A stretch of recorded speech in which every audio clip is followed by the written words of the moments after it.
Armez-vous bataillon, marchons, marchons, c'est ton avis, abreuve nous siang. Tahu saya saudara-saudara, tahu. Halo saudara-saudara, jumpa lagi dengan komentator gadungan di sini. Dengan komentator yang gadungan. Seperti edisi yang kemarin, saudara-saudara, hari ini kita akan berkunjung lagi ke Jakarta International Stadium untuk melihat pertandingan Piala Dunia U17 2023.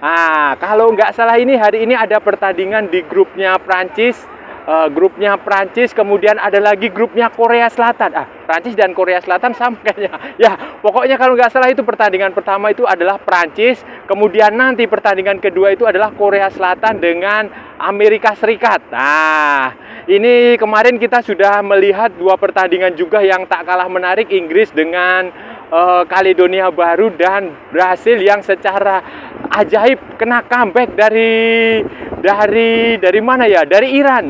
Dan sekarang ini kita akan lihat ini akan seperti apa saudara-saudara, apakah pertandingannya akan berjalan sepanas yang kemarin atau seperti pertandingan Inggris melawan Kaledonia.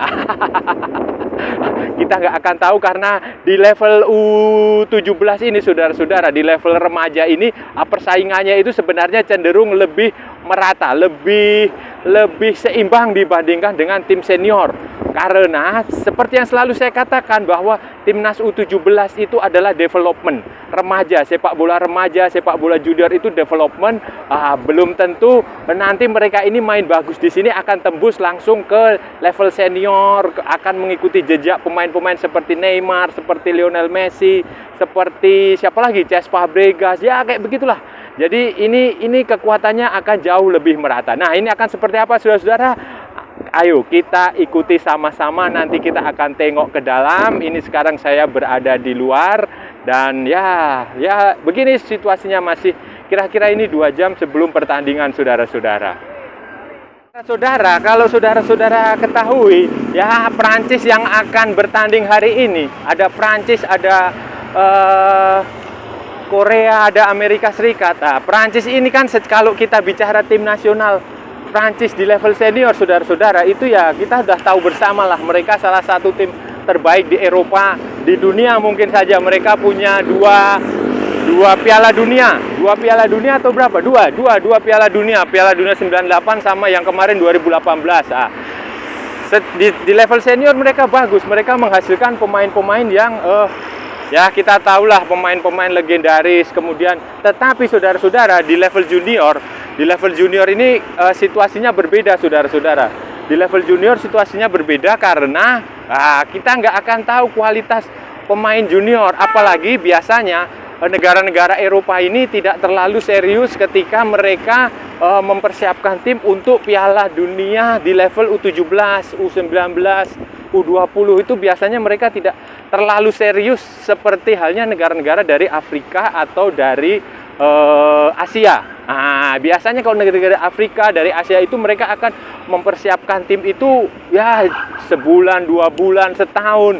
Tetapi kalau tim-tim dari Eropa itu biasanya mereka hanya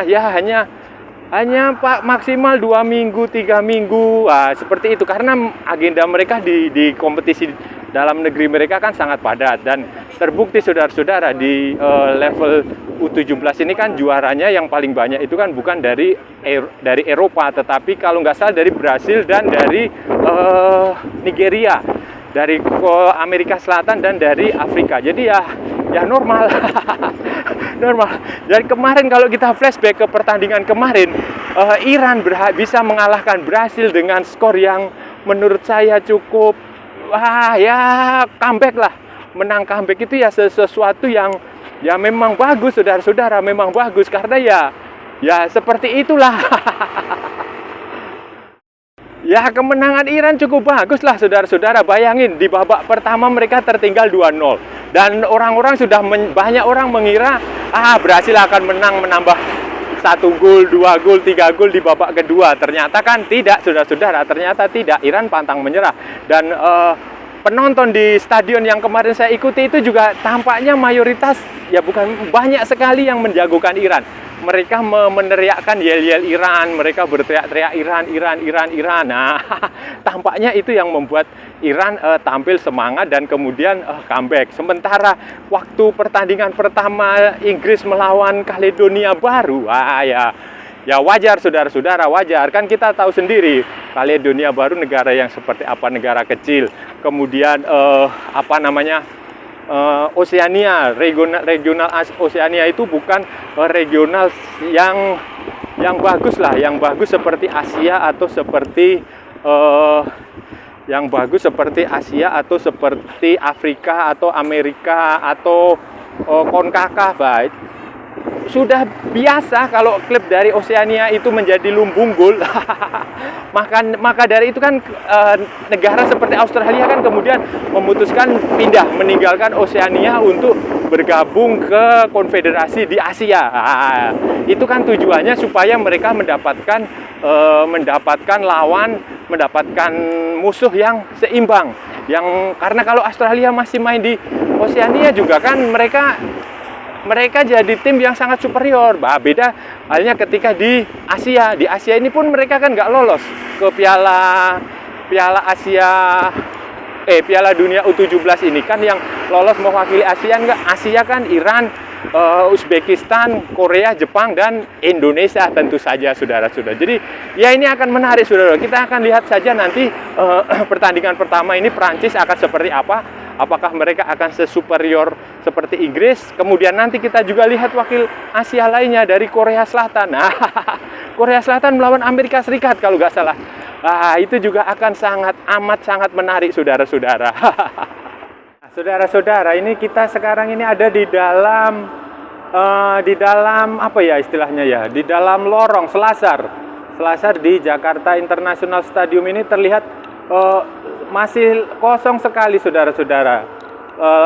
Ya gimana ya, saya juga nggak paham ini kenapa ini dibiarkan kosong. Kalau pengalaman saya, saudara-saudara, di beberapa stadion yang pernah saya kunjungi di Eropa sana ya, di luar negeri sana, di kiblatnya sepak bola.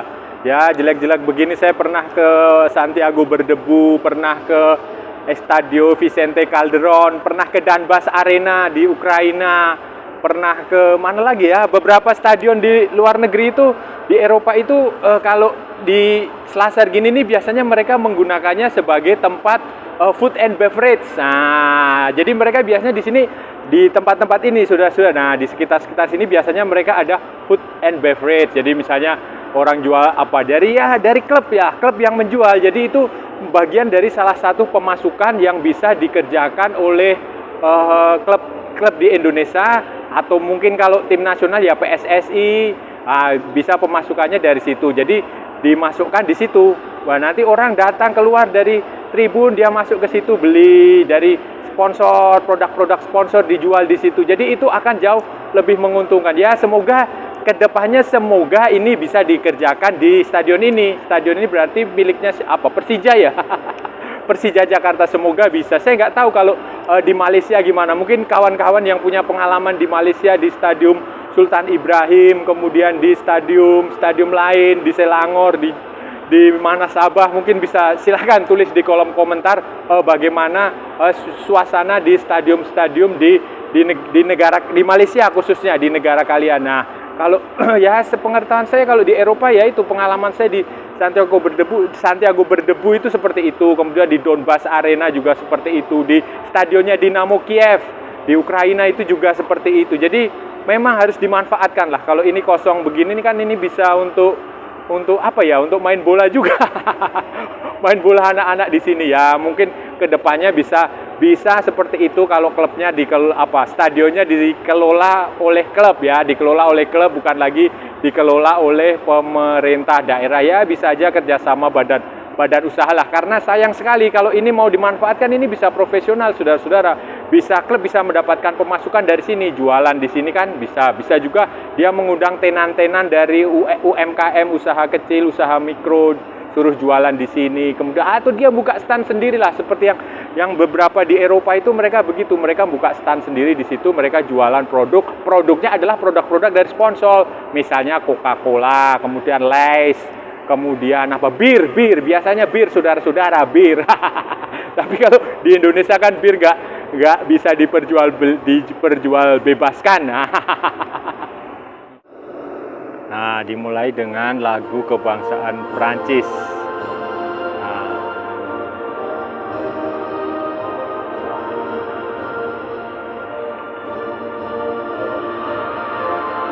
Les tonda soldat s'élevait, les tonda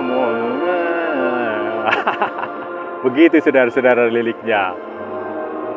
Hafal saya sedikit-sedikit. Kalau cuma lagu kebangsaan Prancis itu, pahamlah. Le Marseillaise namanya. Nah, allons vous bataillon, formez vous bataillon, marchons, c'est ton avis, Abrevenusion. Tahu saya saudara-saudara, tahu. Nah, sekarang lagu kebangsaan Burkina Faso. Kalau lagu kebangsaan Burkina Faso saya kurang paham liriknya.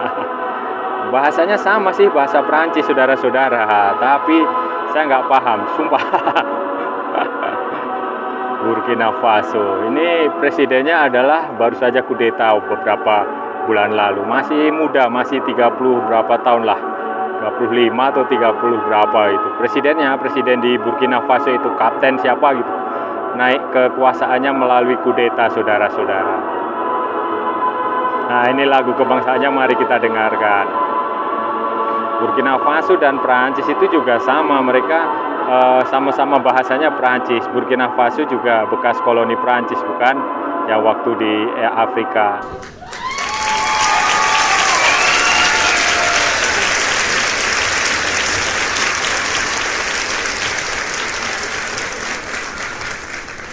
Nah, saudara-saudara, pertandingan Prancis melawan Burkina Faso baru saja selesai saudara-saudara. Skornya 3-0, pertandingan yang cukup, ya sebenarnya cukup menarik kalau kita nggak melihat hasilnya ya. Karena dengan skor yang 3-0 yang cukup mencolok ya bagaimanalah. Tetapi kalau lihat permainannya lumayan bagus saudara-saudara, lumayan bagus. Prancis menyerang, Burkina Faso juga menyerang, walaupun inisiatif serangan lebih banyak kepada Prancis ya. Maklumlah, Prancis kan tim juga kualitasnya bagus, punya pemain-pemain yang bagus. Tetapi bukan berarti Burkina Faso jelek saudara-saudara. Burkina Faso sebenarnya tampil juga cukup bagus. Mereka memberikan tekanan yang membuat Prancis sendiri sebenarnya kebingungan, kesulitan untuk melancarkan serangan. Tetapi gol-golnya bagus saudara-saudara, gol-golnya bagus, ada beberapa. Kalau tadi salah satunya nggak dikena VAR itu ya mungkin bisa 4-0 saudara-saudara. Tapi ya ada keterlibatan VAR, ada offside, ada macam-macam lah.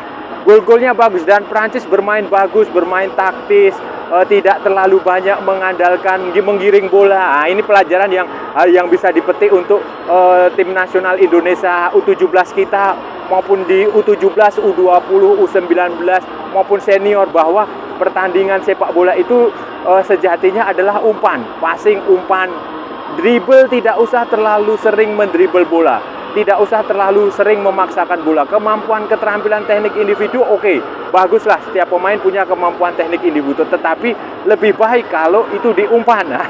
Ada kalanya kapan bermain dengan dribble, ada kalanya kapan bermain dengan umpan. Tetapi alangkah bagusnya lebih banyak bermain umpan, dan itu ditunjukkan Prancis dengan baik melawan Burkina Faso saudara-saudara. Mantap.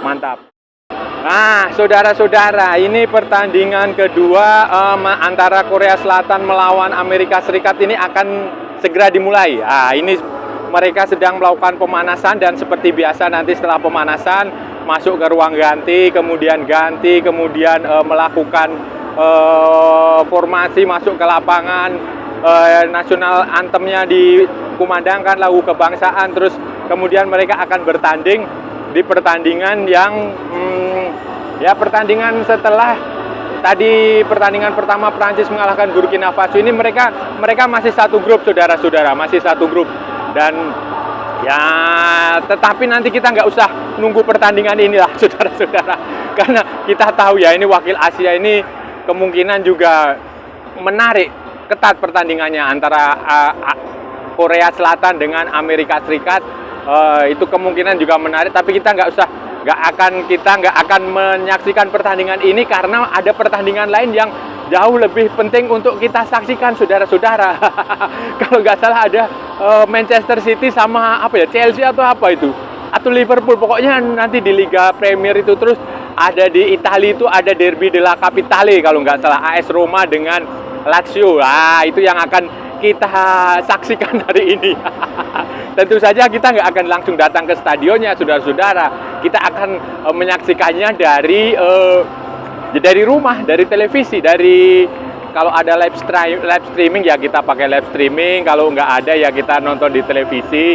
Itu pertandingan yang menurut saya jauh lebih penting untuk kita tunggu daripada untuk pertandingan ini. Nanti kita kalau ada waktu seperti yang saya bilang kemarin, nanti kalau ada waktu kita akan pergi nonton di Bandung, di Stadion Sijalak Harupat. Kita akan lihat seperti apa keseruan di sana, kita akan lihat atmosfernya seperti apa, kita akan lihat persaingannya seperti apa. Kalau ada waktu juga kita akan pergi ke Solo, ke Stadion Manahan. Di sana pertandingan juga ada Spanyol kalau nggak salah main di sana. Kalau ada waktu juga kita akan ke Surabaya. Syukur-syukur nanti kita bisa semifinal, final kita bisa nonton. Kemarin pembukaan kita nggak bisa datang karena memang ya waktunya nggak ada lah. Waktu di sini saya juga sibuk, waktunya nggak ada, duitnya, ongkosnya juga nggak ada.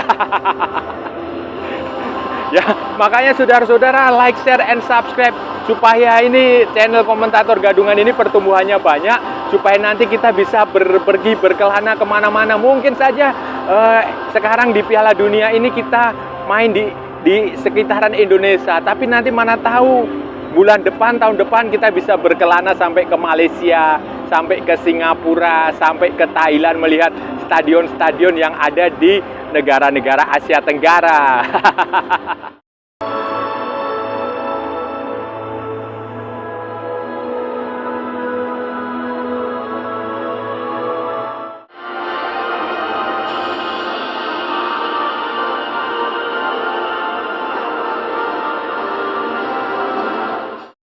Saudara-saudara, ini di sini di tribun, di sektor penonton, kita akan coba lihat suasananya seperti apa, apakah ramai atau tidak. Karena tadi kalau kita lihat dari atas, suasananya ya di atas sepi, di bawah coba kita lihat suasananya seperti apa, apakah ramai. Oh ya, ternyata lumayan, saudara-saudara. Lumayan. Oh, itu penontonnya di sini juga lumayan penuh di sini. Di bawah juga penuh, saudara-saudara.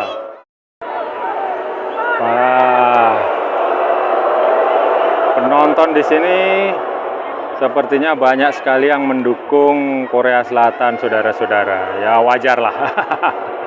Wajarlah sebagai sesama negara Asia.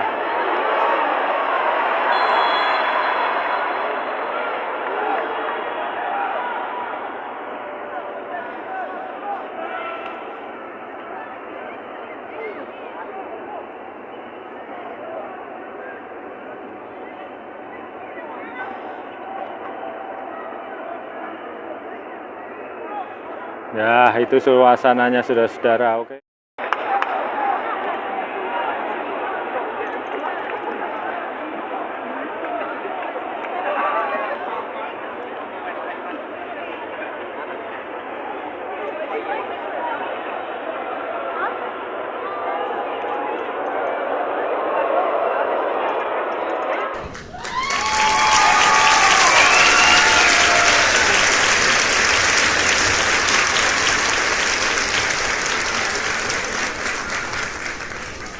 Oke ya, saudara-saudara ya, saya rasa udah cukup ya perjalanan kita hari ini, pengalaman kita hari ini. Tidak ada sesuatu yang spesial yang kita lewati hari ini, berbeda dengan kemarin. Ya wajarlah setiap hari kita akan menemui pengalaman-pengalaman lain.